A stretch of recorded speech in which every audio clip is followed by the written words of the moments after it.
good trick. Yeah. Everybody's a winner. Yeah. So, good morning, everybody. It's my pleasure this morning to talk about mindset. And I'm probably speaking to convert it a little bit here. Because you're in business, you will have a certain mindset that is probably a little bit different than other people, particularly in the business space. Because every day we have to work with our mind, those little challenges, those little saboteurs, those little voices in the head that reach us all. I've been working in the psychotherapy space for over 20 years, and a lot of people I meet with, particularly in business, talk about often how they get stuck because of the stories that they still connect to about not being big enough, good enough, fast enough, slow enough, connected enough, focused enough. And what I like to support people in is changing that mindset to bring in that positivity every single day. So I'm going to bring a few things in today that hopefully you'll be able to take away and use as a resource to help you connect even deeper with your mindset. So if you're playing life at 80% or 90%, see if we can tweak that and go a little bit further, a little bit more depth in terms of the mindset. But I want to share two little stories with you. One is what I call a little babushka, a little Russian doll. So this is who we are currently. We have this exterior, and then inside that, we have an older aspect of ourselves. And inside that, we have an older aspect of ourselves. And then inside that, we have an older aspect of ourselves. And right inside that, oftentimes, and usually people say it's between the ages of 0 and 7, which is about 90%, we have what I call little me. The little me that's been challenged, had stories implanted in my mind from family, from education, from my experiences. And I pick up a lot of my belief systems from way, way, way back. If we don't go and develop those, we don't go and change those stories, those belief systems, we put them inside,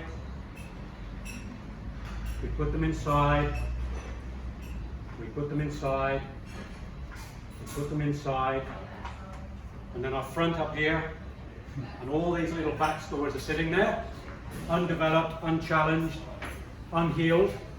And then oftentimes what we do, we walk into a room or a space or a business deal or something in our life, and we go to do something, and this little old voice, this little old belief system comes alive and stops us going forward.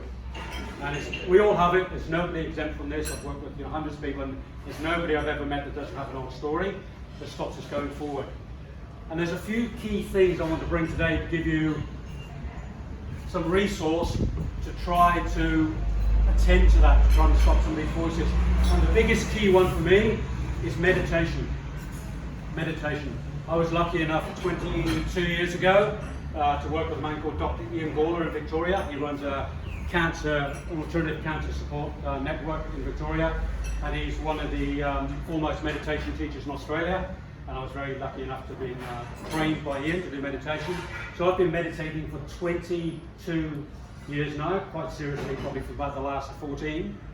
And for me, it's the easiest way to stop the chatter. Because the first thing we have to attend to, rather than changing the chatter, is to stop the chatter, to come into a place of stillness. And for a lot of people, finding that stillness space is very, very, very challenging. So the first thing I would suggest is go and find a little meditation technique that will just slow the mind and stop the noise. And a good friend of mine, Bob Sharples, he wrote a book on meditation. It's like really thick. And he said the next volume, the next book he writes on meditation will be really simple. Page 1, sit, close eyes, be still. So really that's what meditation is. Sitting, quietening, and being still, and just following the breath. Following the breath. Following the breath. And if we learn to still the mind, and we get out of that story that I can't, I won't, I'm not good enough, I'm never going to be able to practice that, I'm never going to be able to do that, then we can start to do things that were way beyond what the mind can actually believe it does. And I had that experience once again over 20 years ago. I was watching somebody playing the didgeridoo, and they were doing this thing called circular breathing. I don't know if you've ever seen that, but I'm going to get you all for one moment just to practice. And it goes like this. You breathe out through your mouth and in through the nose at the same time. And you make a raspberry sound doing it. So I'm going to get everybody to do this for a bit of fun. Ready? So listen to me first and then follow.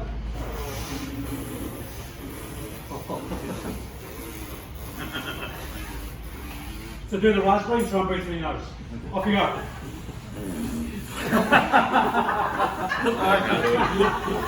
Anybody achieve it? Any didgeridoo? Right. So I'm going to give you a quick read this on the ditch.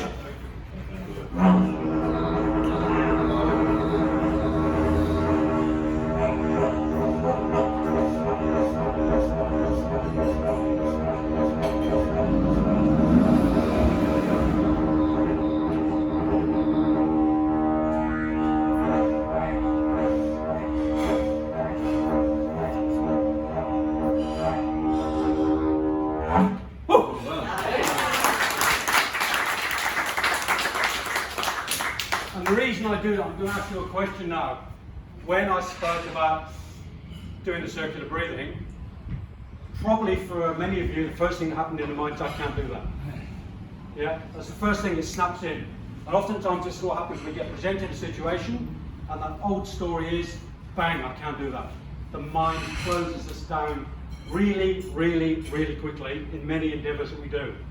And I had that originally with the didgeridoo. I saw this great man called Peter, who sadly is no longer with us, playing, and the first thing was, that's too difficult for me to do.